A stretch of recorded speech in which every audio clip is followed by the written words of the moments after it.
So in the wake of the Las Vegas shooting a couple weeks ago, I was doing a lot of thinking. You know how the news media kind of goes into the neighborhood where the guy lived and they begin to kind of search around, seeing what kind of things they can find out about this guy. As they talked to this guy's neighbors, the one neighbor who lived right next door said that she didn't know anything about the guy. In fact, she had never really even met him, and she had nothing to offer. It's kind of weird for people to live in total isolation, not really socializing with their neighbors.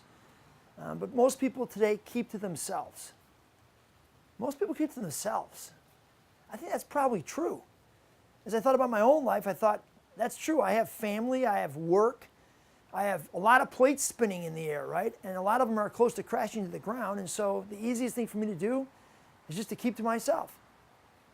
I mean, sure, I talk to my neighbors, Mike and Beth. You know, we get on the driveway and talk about our kids and about baseball. And the other night we snuck in a dinner with our other neighbors, George and Joanne.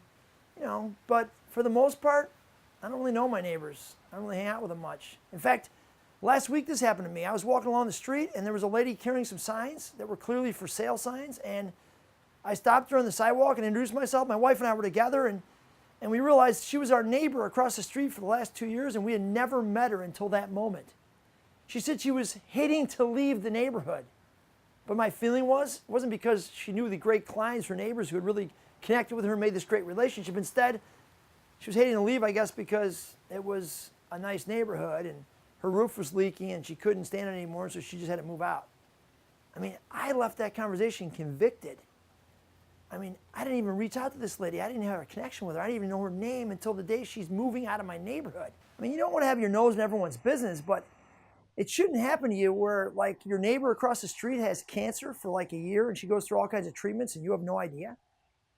Yeah, that happened to me. Researchers call this crowded loneliness.